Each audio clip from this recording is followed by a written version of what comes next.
Okay, welcome to the fifth and final video for this week when we're looking at market failure. What it is now, we're going to be looking at public goods, the provision of these things called public goods. It's our second type of market failure, with externalities already being identified and being discussed as the other area.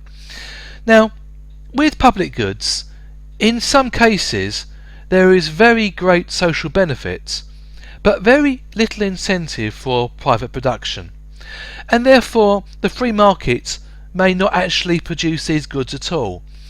Now, these are called public goods, and they're characterised by being non-rivalry or non-rivalrous and non-excludability. Now, both of these characteristics must be applied to actually prove if this is a public good or not. The problem is, once you put non-rivalry and non-excludability together, you actually get this problem known as the free rider problem. So if we think about non-rivalry, if I buy a can of Coke and drink it, then you can't benefit from my purchase. If I buy a Big Mac and I eat it, you can't benefit from the same Big Mac as me. If I buy a car, it's a car you can't have, that same product, because it's my consumption and not yours. However, if I decide to drive on the road, you can still enjoy the same benefits, because it doesn't prevent you from doing the same and enjoying the benefits. So this has the characteristics of non-rivalry. My enjoyment of the benefits doesn't prevent you from doing so. And if we think about flood defences, you can't stop the benefits of flood defences, because if they stop me from being flooded, they stopped you. So non-rivalry, my enjoyment of the benefits doesn't prevent you from enjoying it. And this is the first feature of public goods. The second feature is non-excludability from it. If I buy a house, I can stop you from enjoying the benefits of it. Whether you pay your taxes or not, very different from I buy a house, I stop you from enjoying its benefits. If I were to build a flood barrier, I can't stop you from enjoying the benefits of it.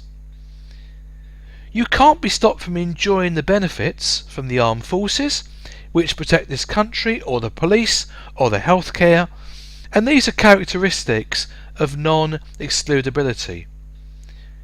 You can be stopped from attending the university if you don't pay your fees, and equally you can't eat a Big Mac if you haven't already purchased it.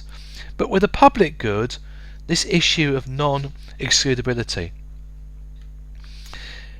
If we think about public goods, so goods that have the characteristics of non-rivalry and non-excludability will not be produced by the free market. And this is a real problem here in the private sector. But with these characteristics, why would anybody want to provide them?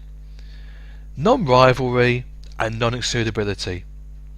I mean, there's no incentive for suppliers to supply these, especially if you can't actually prevent free riders. You have this free rider problems, and therefore we get this whole issue of public goods. So what can be done about it? Well, there's three potential answers, and the first answer is government provision. We can step in as a government and provide them ourselves, or we get local authorities to provide them. If there's little or no incentive for the market to provide goods or services, the government might choose to do so. And we think of flood defences, armed forces, the roads. It's things that the government has to provide as the necessities, but the public sector won't do it itself. Hospitals, for example. The thing to remember, though, is not everything provided by the government is necessarily a public good. The second possible answer is by subsidy. So, in order to ensure there's some incentive for companies to provide public goods, the government might subsidise their supply. and the impacts to reduce air pollution in manufacturing. Perhaps the government could actually look at subsidising research and development. So they could subsidise or they could incentivise. Apologies for the clock. The third answer over what could be done is through regulation. And the government can force the delivery of public goods by regulating actions of the markets. So housing developers, for example, they must provide roads, they must provide schools, they must provide lighting. And this is all under Section 108 of the Housing Act. And there's different rules relating to the development of railways.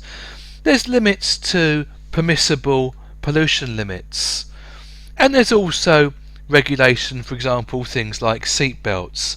Legislation had to be brought in to fit them, as it didn't happen automatically. And then legislation came in to actually make sure you wear them.